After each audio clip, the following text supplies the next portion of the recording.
पत्थरबाजी से टेंशन में है पीएम मोदी। योगी संभालेंगे ऑपरेशन पत्थरबाज की कमान।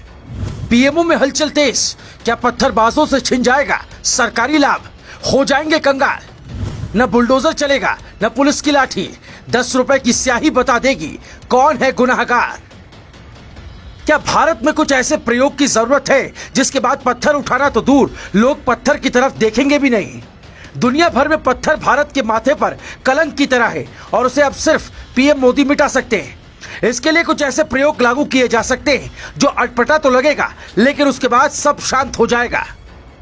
देश में 12 महीने शिमला का एहसास होगा। जैसे हमारे देश में अपराधी को सरकारी नौकरी नहीं दी जाती है, वैसे ही पत्थरबाजों पर भी कड़ा प्रहार करने का वक्त आ गया है। इसके लिए सरकार को 2 तरह के प्रयोग करने चाहिए। इस प्रयोग की मांग हर वो इंसान कर रहा है जो शांति से रहना चाहता है, जिसका भरोसा कानून पर है। वो 2 ऑपरेशन भारत का भविष्य बदल सकते हैं।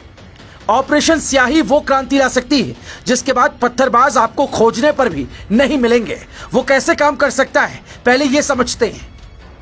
जैसे वोट देने वाला वोटर्स एक बार स्याही लग जाने के बाद दोबारा वोट नहीं दे सकता, वैसे ही पत्थर फेंकने वाला उपद्रवी एक दिन पत्थर फेंकने के बाद कभी दोबारा पत्थर नहीं फेंक सकेगा।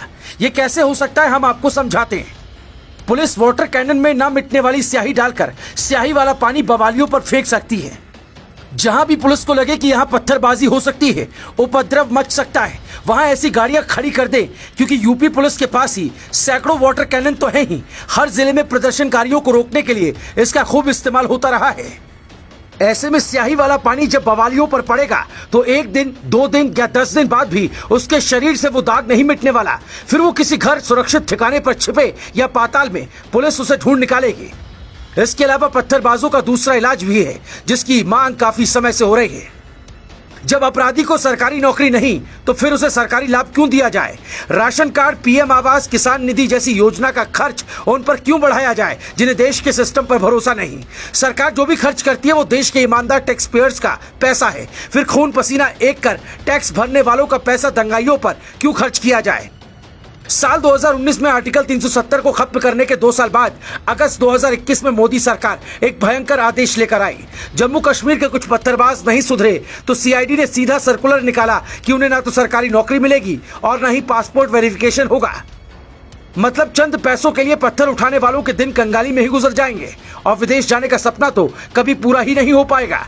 कश्मीर में हालात बदले, लोकल लोगों के हाथों में पत्थर गायब हो गया। हालांकि वहां हिंसा नहीं रुकी, लेकिन लोकल कश्मीरियों के हाथों में पत्थर बहुत दूर की बात है।